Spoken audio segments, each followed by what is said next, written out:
Welcome to Digital Factory Decoded, Digital Transformation Journey, episode by DigiXLT. Before starting the podcast, can you please share the objective of Digital Factory Decode?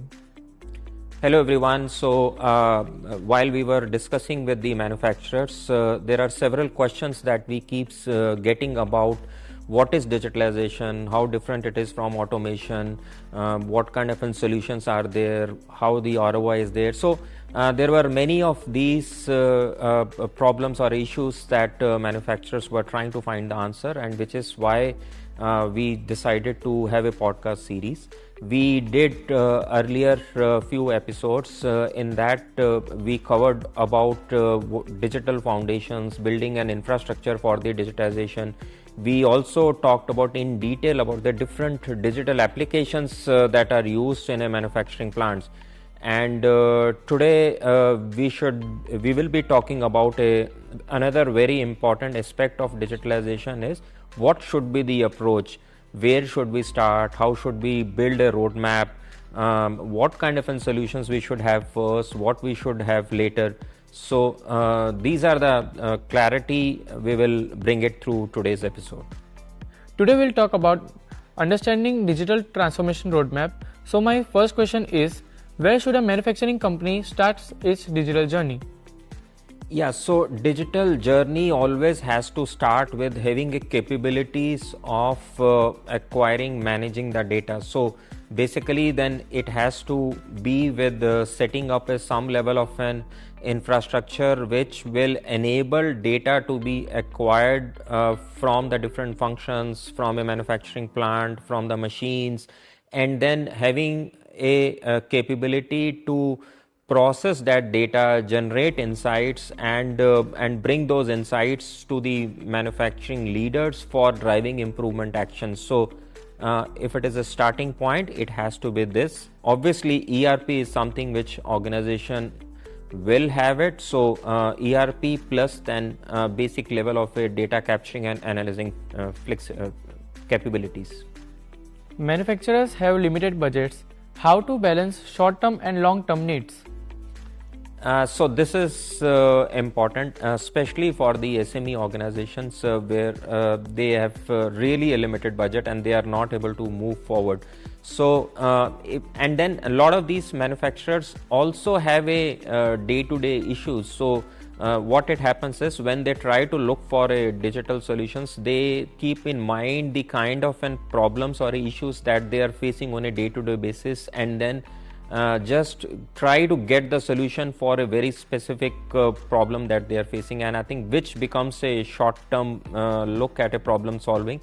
But ideally it has to be a mix of a short-term and long-term, and the way to do this is basically first step should be to build a digital roadmap. And when we say digital roadmap, it means the step-by-step approach towards building a future-ready digital organization.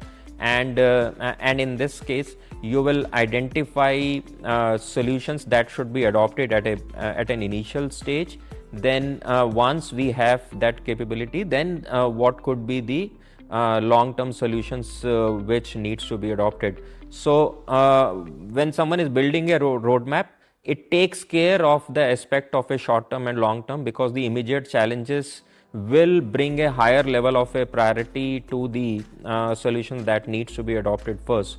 So that's how it gets taken care. But again, building a digital roadmap is critical. How should companies select the right digitalization partner? Yeah, so I think that's also very important. When we are working with a partner, then the partner should understand the challenges that the manufacturing industry organization is facing and appropriately bring in the solution. So to basically see that, look at the partner's domain expertise, right? So the technology or a digital expertise, I think every IT solution provider will have, but it will always be better to work with the partners who bring in the understanding of the manufacturing challenges, also how the different aspects of digital basically gets taken care, in the manufacturing industries, how the solutions integrate. So the integration part is also important. When looking for a solution, always prioritize that the solution that we are taking works with all the other digital solutions we have, or with also be open to working with the future digital solutions that we will bring in the organization. So integration is again the most important point. Third thing we should look at is that we should be outcome focused, not just solution working properly.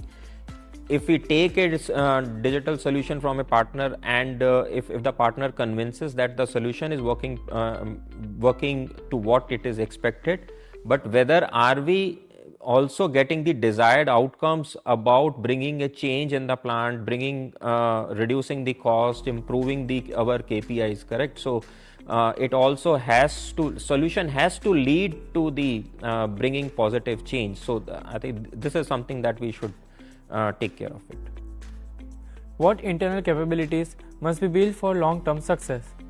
So large manufacturing companies has I think the good digital skills in-house, but when it comes to the SMEs, in a leadership team, while there is a basic level of an understanding of the digitalization, but we really need to have little bit of a more deeper skills about the planning of the digital initiatives, the integration aspects of these digital things, different systems that come. So basically a one level of an expertise that needs to built in the leadership team about the overall digitalization concept, solution. I think that has to be there so that it becomes simpler to plan. Second thing is we also need the digital literacy in the operators, and this is something which is not very difficult to build. We can always organize some basic level of trainings for our blue collar workers or machine operators on the use of a simple workflow based solution. So I think that will also help in the overall success of the solutions. Why do many digital projects fail after a successful pilot? So when the digital projects are implemented, one thing is whether they have been thought through from a long-term point of view or not. Are they the standalone solutions or not standalone, or an integrated solution? So many times if we adopt a solution but it works in silos, then that solution will not yield to the results, correct? So that integration aspect that we have to take care. Second thing that we need to take care is whether the solution is built upon the right level of a data, and especially the AI solutions. If we take an AI solutions and the model is not built with the good amount of a reliable data from the organization, then solution will not bring in the result. So I think the two aspects are, one is the solutions should be integrated. Second thing is the solution basically should be built upon the data, and there is one more aspect is the proper use of a solution. So workers should be cooperating in this. Workers should be educated about the use of a solution, so that digital literacy also helps. How to assess the ROI of digital initiatives? So ROI calculation at a starting level of a digital journey really becomes difficult, because the manufacturers doesn't even have the baseline data that can be used for the ROI calculation. So that's where it is little tricky. And in this case, my advice is basically to start with small pilots. Implement the solutions at a smaller level. So if you have 100 machines, or maybe do it at a 4 or 5 machines, and then run it for 2 to 3 months. Through this you will be able to build a baseline data, accurate data, and then it will also tell you what kind of an improvements that we can drive in an organization. So it will bring in some level of a clarity, and I think that data will help in doing the ROI calculations or the assessment. So I think that is critical, and the overall ROI will always be bigger, because if it works for 5 machines and when we bring it at a complete plant level, then the benefits will definitely be a lot more better. So ROI will increase. And the second step for this ROI analysis is that while we see the benefits whether or the risk, we should also consider the opportunity cost of it. So if a solution say helps in improving the capacity utilization by say 2%, and if we delay the solution, then those 2% benefits till the time of a delay, which we will not be having. So also do the calculation of what is the cost we are basically cost saving we are missing out by delaying the decision. So don't just always do ROI calculation, do the opportunity cost assessment also. How can leadership drive adoption on the shop floor? So for the adoption to succeed, one is the right solution gets implemented. So I think that is important, but I think the more important is that the solution should get used in a way it is created. And for that to happen, we need the support of the workforce who is actually using the solution there. So a proper education or some level of a skill building for the operators basically is essential. And then there has to be some level of a change management, because for those operators, it will initially they will be hesitant, they will not be supportive. So to bring them a comfort level that this solution implementation is all about the factory improvement, this is not about tracking the workers or tracking their performance. So I think to some level of a comfort which we need to bring, and maybe using that trainings also will be helpful. What change management practices are critical for digital success? So to have a change management, first thing that we need to do is the communication. Why we are using the digital solution, what kind of benefits it will bring. If the data is getting collected, then how that data will be used. We need to create a confidence that it will be in a positive, it will bring a positive impact to everyone, correct? So the proper communication has to be there.